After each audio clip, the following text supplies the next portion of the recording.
With Kansas City Roos coach Marvin Menzies wanted to come on and talk about a couple of things he's got going on, including starting practice. Before you know it, we're going to be talking about college basketball back in full effect. You know that, right? I mean, it's really close.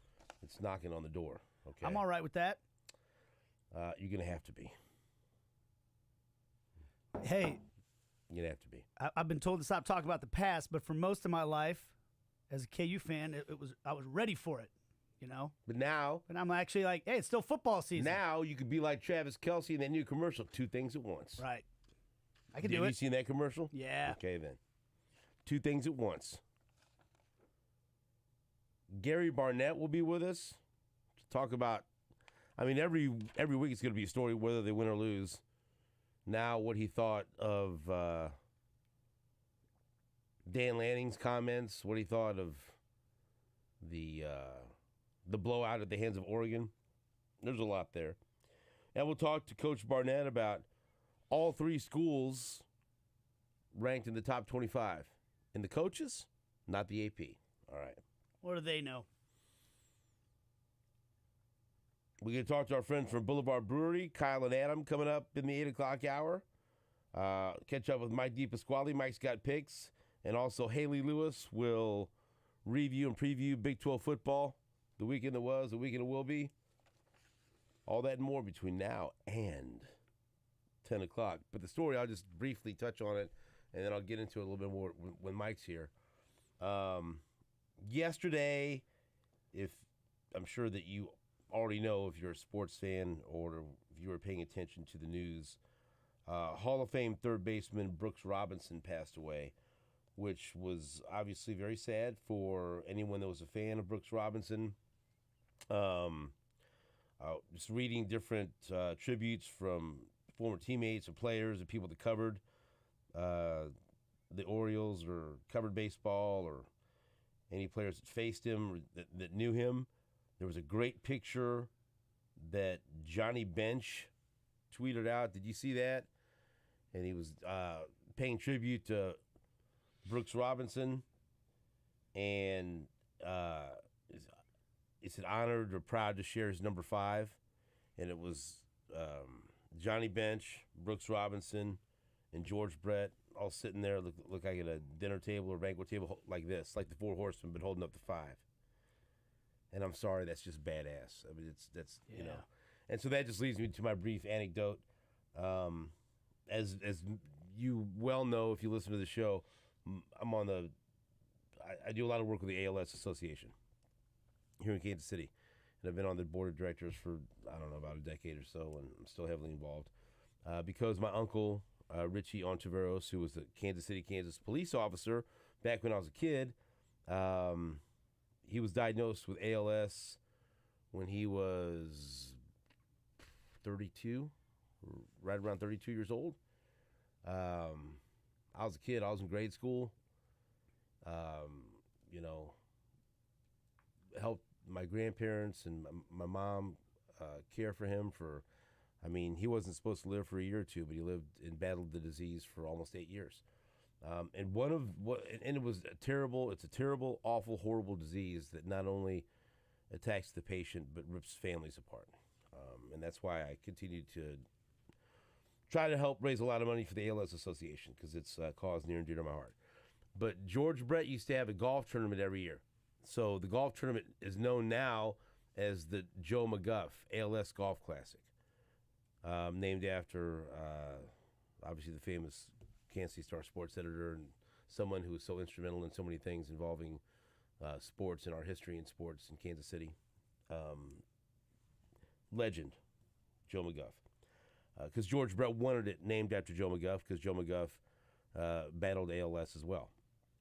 But George had a very good friend named Keith Worthington that battled ALS and passed away, and he made a promise that he was always going to do whatever he could to help fight the disease. And everyone knows Tom Watson's caddy had ALS, and that's why those 2 gentlemen are so heavily involved still in the battle against ALS.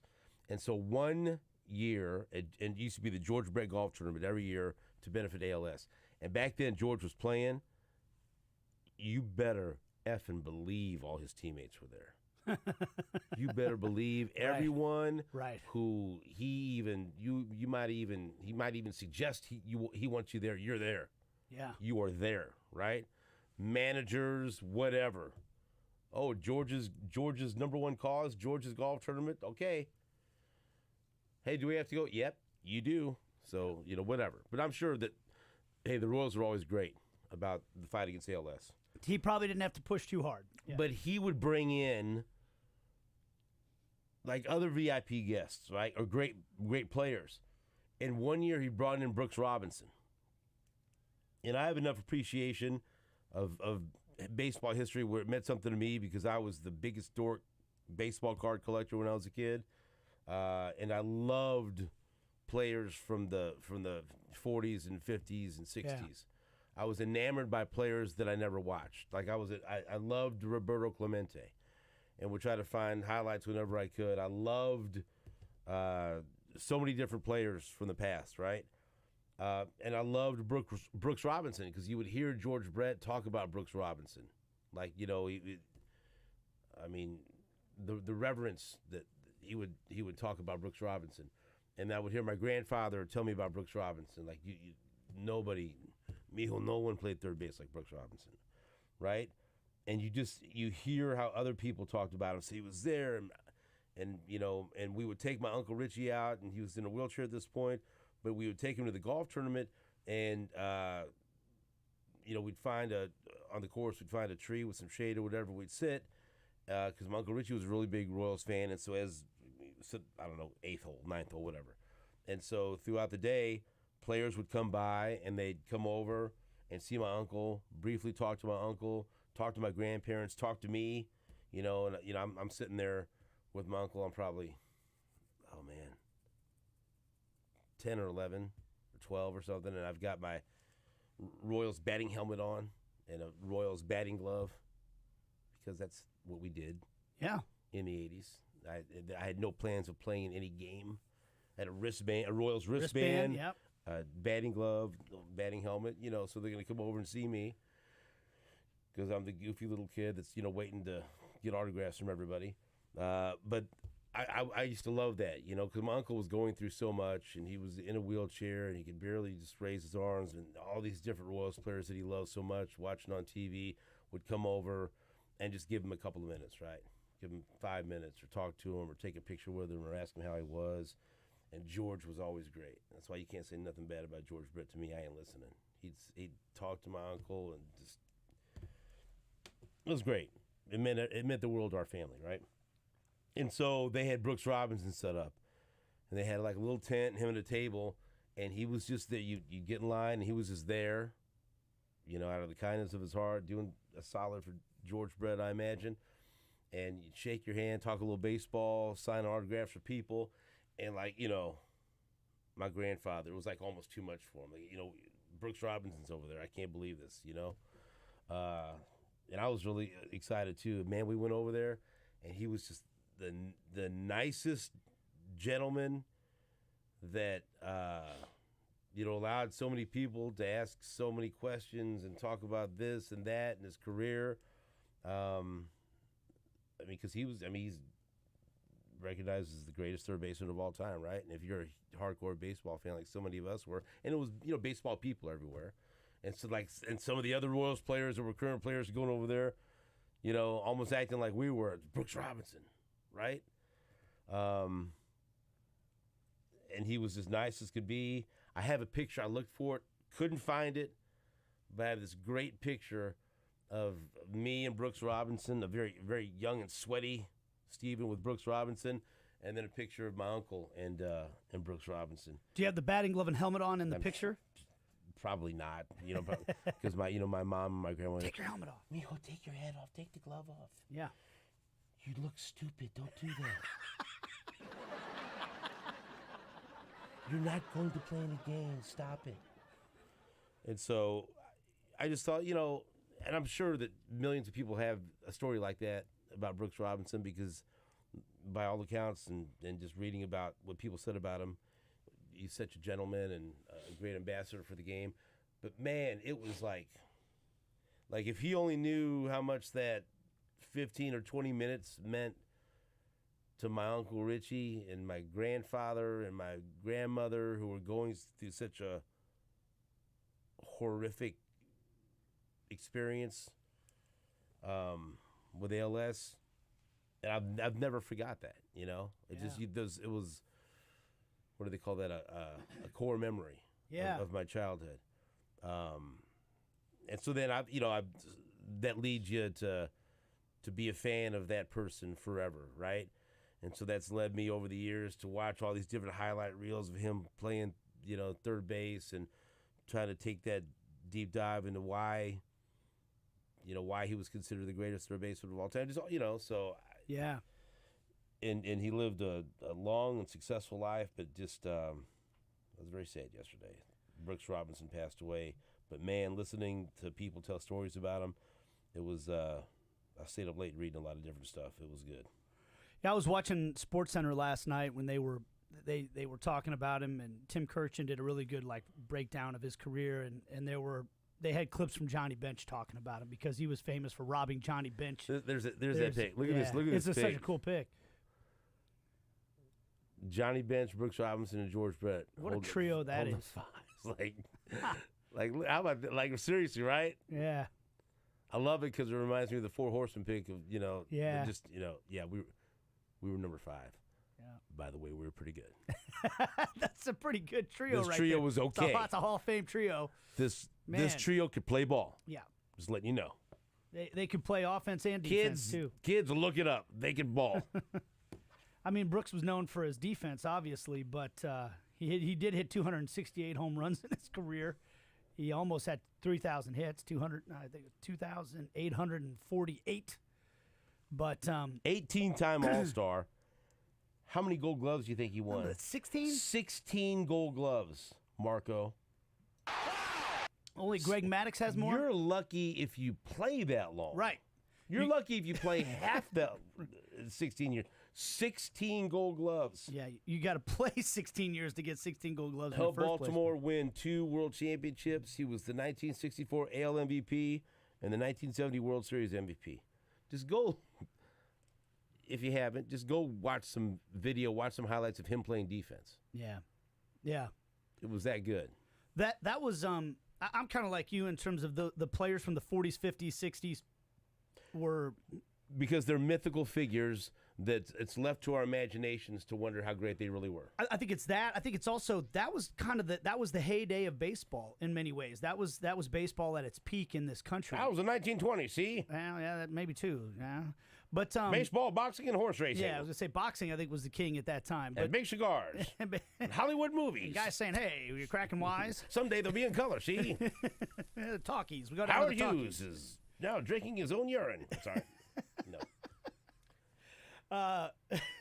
The Aviator, watch it. Great movie. Dad, I need to see that movie. Still haven't seen it. I tell you that all the time. You know what? Next flight, I'm gonna download just to watch Kate Blanchett's performances. I love her as Katharine Hepburn steals the show. I love her. So my dad used to talk about all those. That was my dad's favorite players from the 50s and 60s, and I used to. I remember reading the Duke of Flatbush, which is the autobiography of Duke Snyder, and the center fielder for the Brooklyn Dodgers when all 3 of those teams were in New York City, all that stuff. But also, when I started getting to work in baseball, I worked with Al Fitzmaurice for a long time doing pre and post. And he was the first guy to really talk to me about Brooks Robinson and how he was this incredible player. And did Al Fitzmaurice ever sing you a song? He did.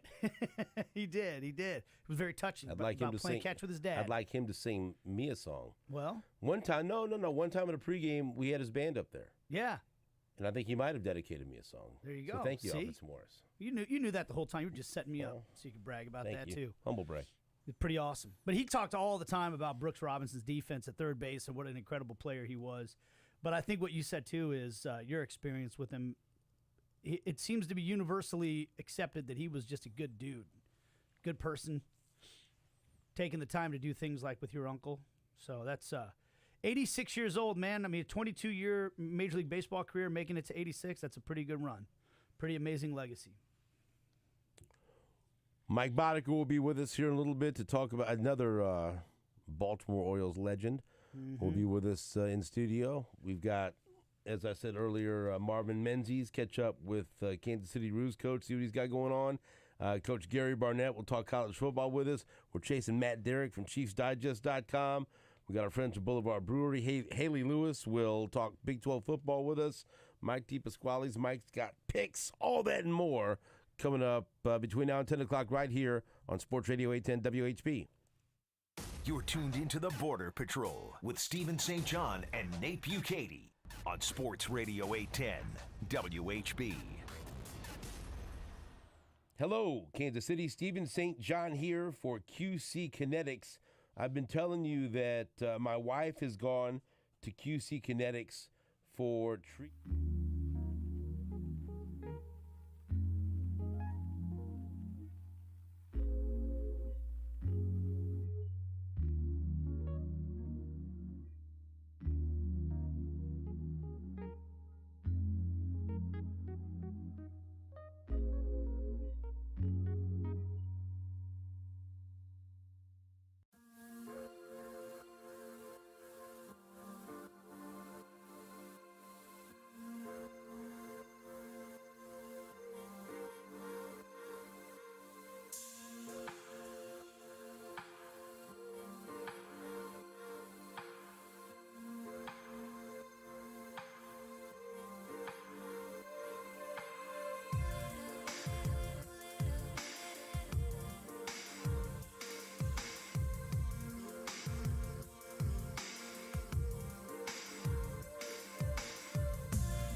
wasn't even thinking you would have been part of those George Brett golf tournaments. Oh, yes. Too, Yeah. When George says that the golf tournament's going on, I don't care what you have planned, drop it. Do you remember me in my batting helmet and batting glove trying to steal second under a tree by any chance?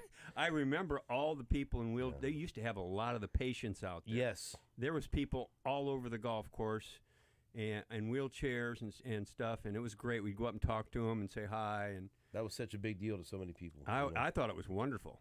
I really did. It was. And Brooks Robinson was a part of that. But let me tell you something. It's not that often my jaw hits the floor and I see a piece of memorabilia. But, man, you brought something in that the wow factor's through the roof. I can't believe I don't have it framed either. Yeah, you came in. I go, how do you not have that frame, Mike? So please, in great detail, describe what you've brought in to show us today, the day after the great Brooks Robinson, Hall of Famer, passes away at age 86. Number one, Brooks, he was a good friend of mine. And it was tough yesterday. It really was. It was hard to get through yesterday after I found out. When did you first meet him? When I got called up in 81. And at the end of the year, Brooks was in the clubhouse all the time. He was always around all Baltimore. And that was one of his favorite things to say, I don't have fans, I have friends. He loved everyone. He was Mr. Oriole. He was Mr. Oriole. I don't Cal was from there and he accomplished so many things, but Brooks Robinson was Mr. Oriole. So the piece of memorabilia I brought in was the Baltimore Sun paper from 1983, August 1st. And Brooks went into the Hall of Fame. And a big picture of him on the front to the left, and then up at the top it says Boddicker gets third shutout as Birds win 6-0. So Brooksy brings the paper in, signed. It says, "Sorry to steal your thunder. You're the best." Brooks Robinson, Hall of Fame, 1983, and then he signed it. He signed it off his the picture too. Nate, will you hold that up to the camera over there? Might fall apart. It's 40 years old. I was going to say, that's why you got to frame this thing, man. The Nate paper's might, all... Nate might fall apart. It's kind of so over yellowish Hold it brown. up there to see if... So over the picture... Would you look at that? ...of Brooks Robinson in his gold jacket, it says Brooks Robinson Hall of Fame, 1983, and then over here, over the article about the U.S. envoy opening talks with the Salvadorian rebels. Yeah. It says, "Mike, sorry to steal your thunder." So this is the cover of the paper, not the cover of the sports page. No, that's the the front top. page. Front page. Boddicker gets third shutout as Birds win 6-0. I almost said 6-0, by the way. Just to I make figured you would. Would you have smacked him if you had said I that? might have came across there, but I'm afraid, actually Brooks's jacket is pink. Is it really? It's faded that much. The paper has, Wow. but he wore a pink jacket. So it's the front page of the Baltimore Sun. At the very top, above where it says the Sun, it says Boddicker pitches. What's it again? Read it. Boddicker gets third shutout as Birds win 6-0. And then I think it was Texas, to be honest with you, but I'm not quite sure. I'd have to look. I'll that look it up. the big story, That and was then the big August picture 1st. of Brooks Robinson going into the Hall of Fame, apologizing for stealing the thunder of your shutout. Yeah, like my shutout was more important than him going into the hall. It was your third of the year. What's the big deal? So then, you meet him when you're a rookie in the clubhouse. Oh yeah. So how is Brooks describe what he was Robinson, like. and I think I've said this on air before. There's three people who you want to pattern your life after, who are the nicest people in the world. Brooks Robinson, Buck O'Neill, and Harmon Killebrew. We've lost all three now. Sad. But Brooks Robinson, he would come up, and I've seen this at a restaurant before. When we every time we'd go in to Baltimore, a bunch of us would get together, Eddie and Brooksy and a group of us, and we'd have crabs. And Brooksy and his wife Connie would come in. We'd all sit down and spend 3 hours drinking beer and eating crabs, telling stories. It was I bet that was awesome. Oh, yeah. Couldn't get any better than that. But so anyway, one of the bus boys dropped, those gray trays you have, buckets where they carry around and load up the dishes. He dropped it. Brooks jumps up, goes over and starts helping him pick stuff up. And the busboy goes, oh, Mr. Robinson, no, he says, and he goes, what's your name? Yeah, I think it was Jimmy. Jimmy, how you doing today?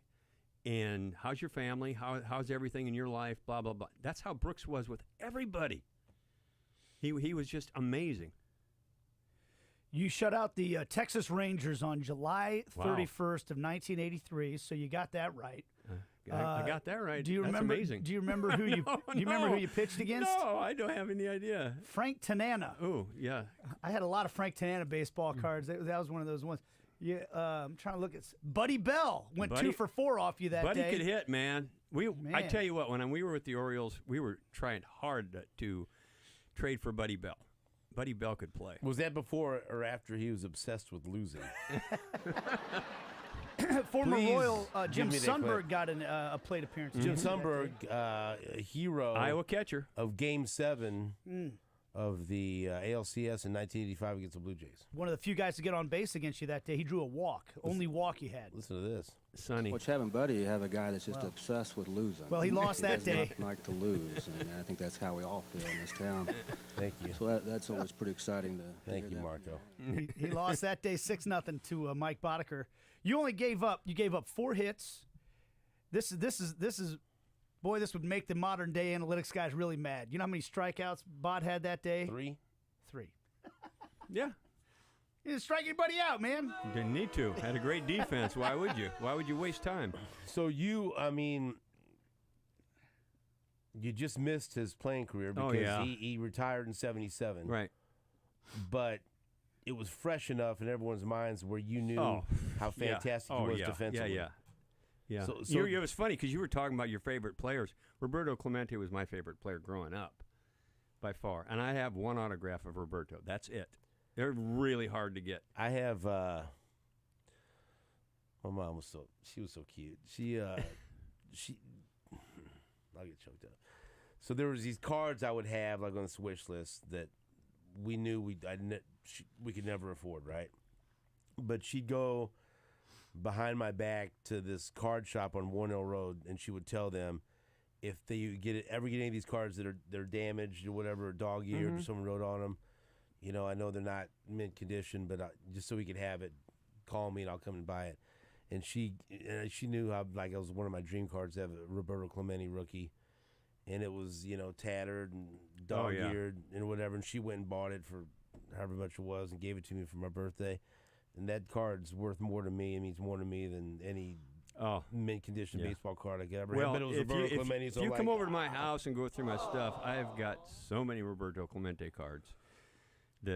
That's the one card that I always went for. And there's a reason why there's a Roberto Clemente award. Right. You're right. That Brooks Robinson won, by the way. Yes. One time. And I got a lot of Brooksy cards, too. And I got a lot of stuff signed by Brooks and different things on the wall. And it's just pretty cool. There's not many people I idolize. Brooks Robinson was one of them. And so. see, like I've heard George Brett say something very similar to that. And then you hear people talk about how he played defense, right? If for someone that never saw him play defense, it's hard to describe how great he was. For all the accomplishments and accolades he received, he was a 10 times better person than he was a baseball player. And that's saying incredible. something. That's incredible. Yeah.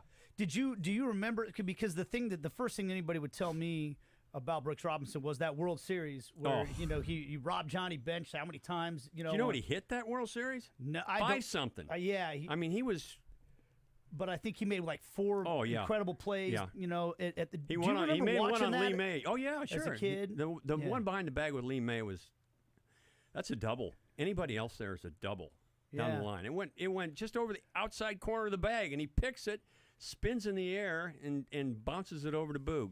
And that's what Johnny wrote in that text, the text of the picture of the post that he had. I didn't show. I've seen it. Is it glad to share a number with him? Unfortunate to pull a hit in his direction. The human vacuum cleaner. If there was one person who wore the tag of Gold Glover and Gold Person, it was Brooks. And I think that it was such a different era of broadcasting and everything. Back then, you only got to see certain teams maybe once a week. Once a week, that's it. And then in the postseason. And back then, everybody watched the postseason in baseball. Oh, yeah. Everybody. Oh, yeah. What classes would stop. Yeah. In school, and Yeah. the teachers would have a TV in there, and you'd be watching the playoffs or the World Series. So if you did something big, Herculean in the World Series, it might be the first time some kid from Idaho ever saw you play, or some kid from Iowa, right?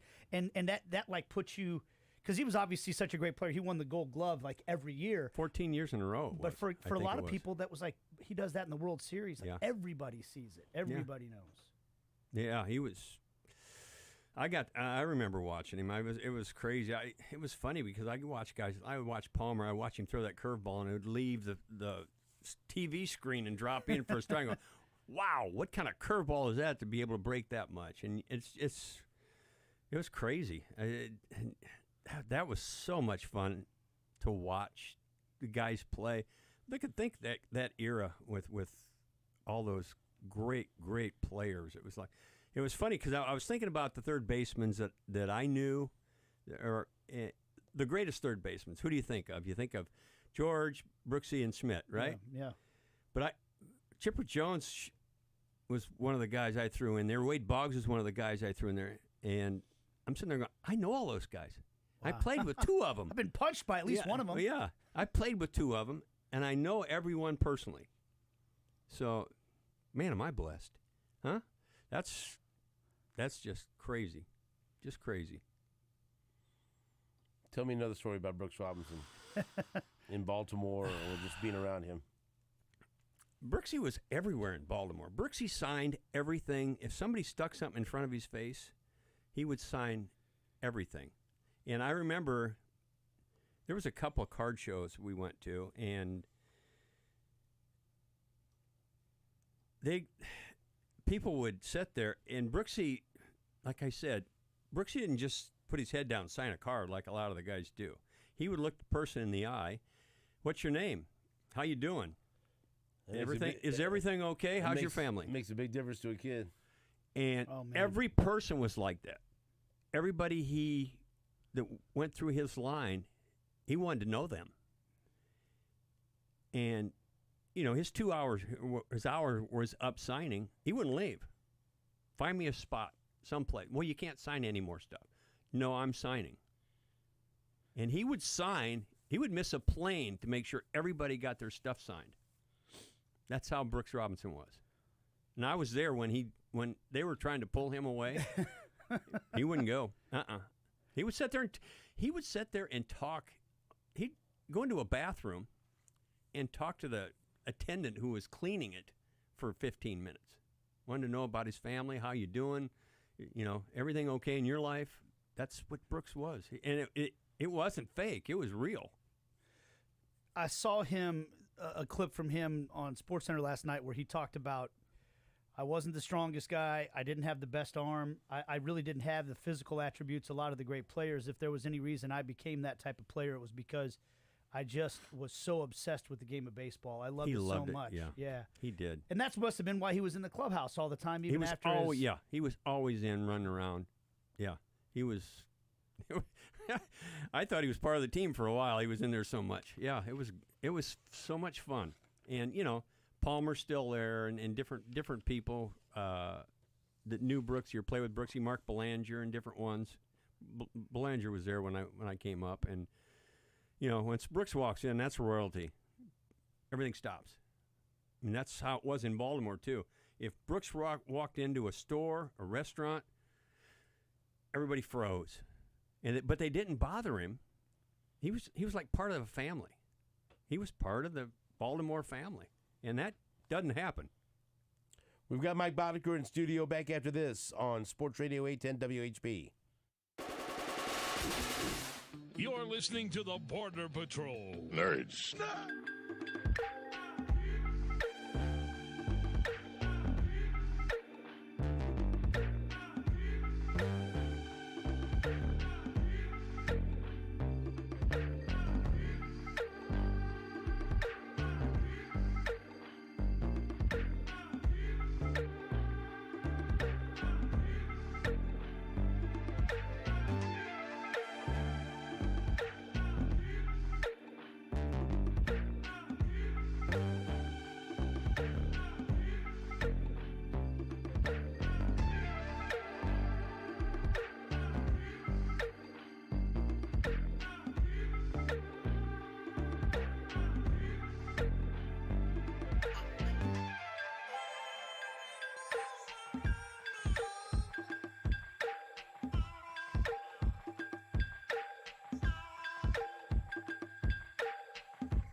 Bent over and touched the ground. That was pretty good. What were you Just showing the him? way, the way that We were talking all about KU football. Yeah, Did all you the- ask for all that though? I just said KU football's pretty good right now, and boy, he Were you looking for he a- snapped out of the chair and he Man, got into a 3-point get me stance. fired up Were right you now. looking for a physical demonstration? Well, Is that- yeah, I kind of enjoyed it. What were you I'm trying just to saying. show him? Just the posture that the defensive linemen for the KU football team take these days. They sprint do it out on- onto why the don't you do it field. on camera? All right, when they're subbing into the game, You wanna- they if you want sprint people to out see on the this, field, and and then they- they actually get down in the 3-point stance. Do it. Throw that Look at arm this. back. Throw that arm They back, cock Nick. their Zoom arm in back on like this. they're ready to Zoom in. go, What you the know, hell's going on right now? and they look like they're ready to fight Hey. somebody, you know, like instead of the old like when I'd watch a KU defensive line, the pass, they'd lumber up there, you know, Look at this. That's like me. down in a 3-point stance. Let me ask you a question. How much coffee have you had? Not enough. All What's you in gotta that- do what's is in that inject cup? Lance Leipold into my veins, you know. That didn't sound right. Yeah, Lance Leipold has just informed us he's never coming on the show again. So Yeah, It's those little things that Bye-bye. matter. You know, whatever sport you're playing, if guys are locked in, you probably played on some teams where guys weren't completely locked in. Oh yeah, I played on a few of those. put Yeah. some names out for you if you want. Yeah. A couple times you guys had Oil Can Boyd locked in. It was different though, wasn't We it? locked in and locked up. No, he Right. wasn't locked up. Never No, did. you tried to lock him in because you knew he'd go out Oh no, we when you were on no. call. He went out anyway. Right. It just didn't matter. We just had to go get him. And so, I mean, it's so interesting to hear you talk about Brooks Robinson, and again, that's why Mike stopped by because you were very, I don't want to say excited, but it was very important to you to tell people what a special person he was and what a special person he was to you and to Major League Baseball. Yes. Right? No, he was the president of the Major League Baseball Alumni Association for a long time. And so, like, for He got people like, got that started. So really got it going. you So- know, people were like, why? You know, hey, he was great. He's a Hall of Famer. He's 86 years old. But it just seems like people held him in such reverence, right? And people that maybe didn't see him play or aren't old enough to even to know who he is. Go look at videos. He's Right. amazing. But what you said, it's the It's person the off the field stuff that really made the difference. And he was a humble man.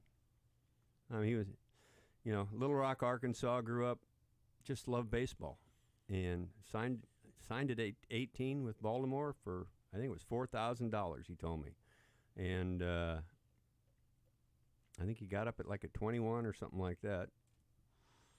And he was just fabulous his whole career, 23 years with Baltimore. 18-time All-Star, 2-time World Series champ, AL MVP in 64, World Series MVP in 70, 16-time Gold Glove Award winner, Roberto Clemente Award winner, Hall of Famer and Major League Baseball All-Century team.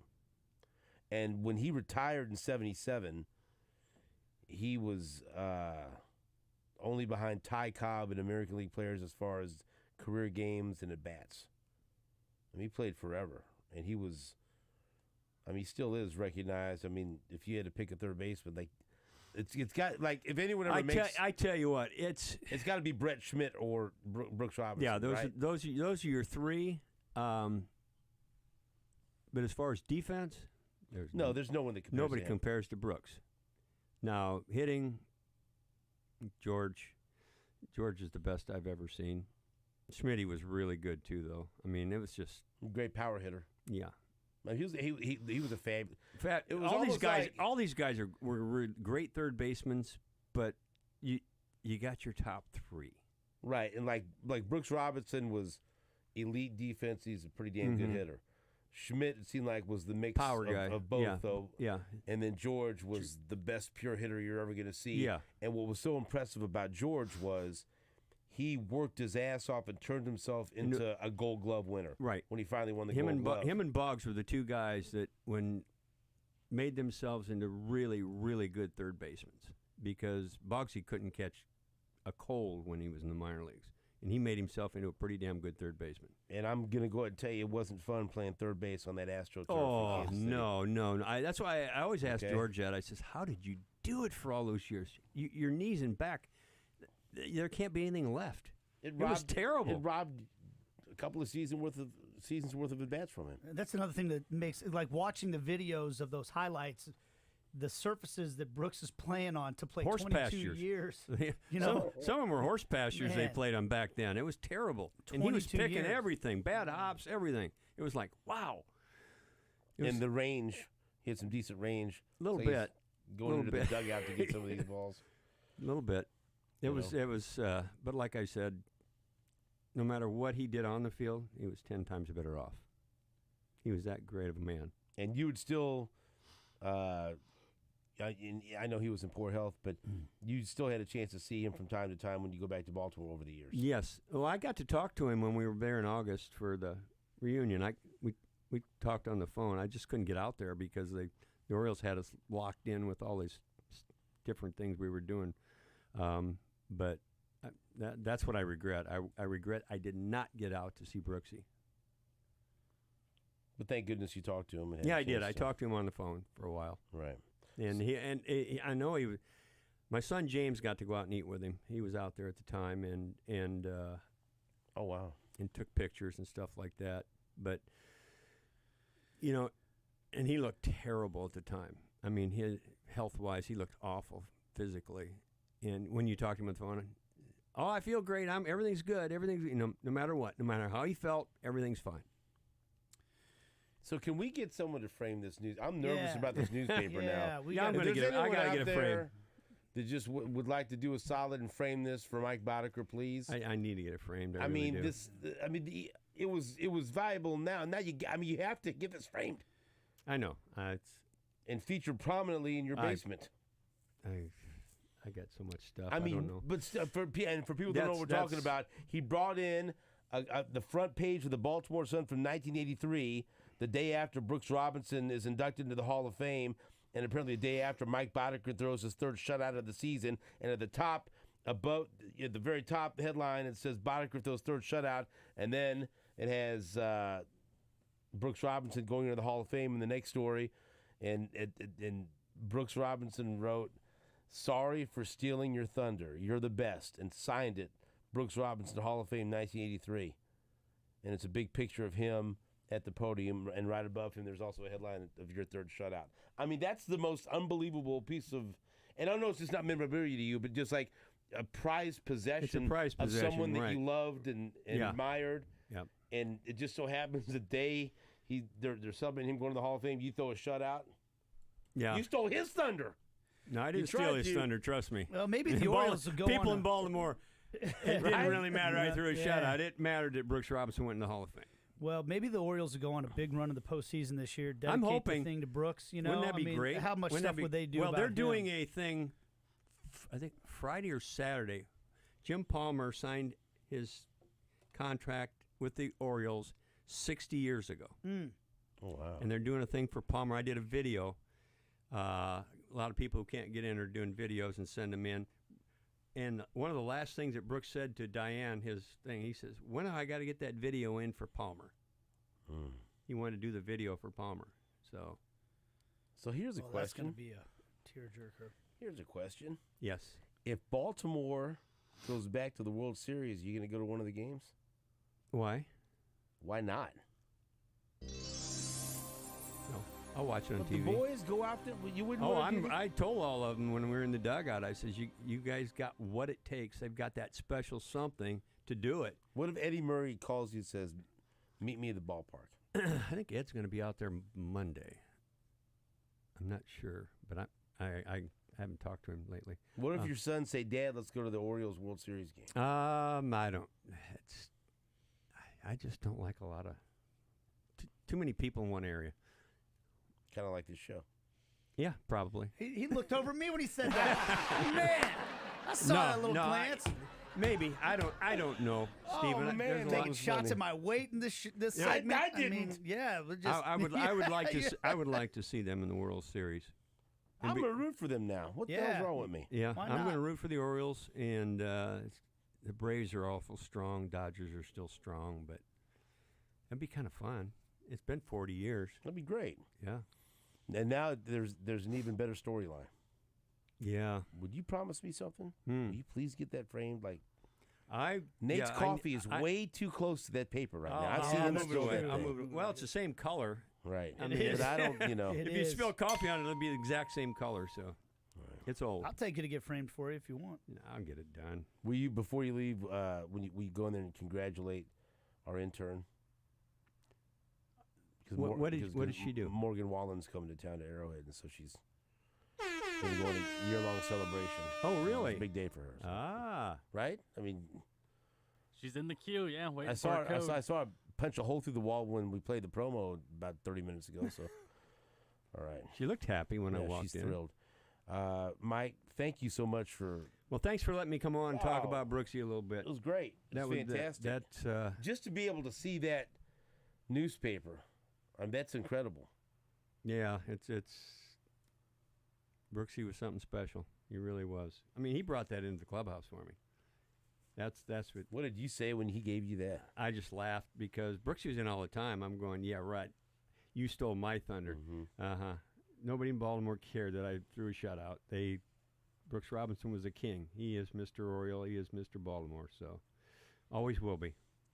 That's our friend Mike Boddicker. We'll be back after this on WHP. You're tuned into the Border Patrol with Stephen St. John and Nate Bukaty on Sports Radio 810 WHB. Hey, Kansas City, Stephen St. John here for Tickets for Less.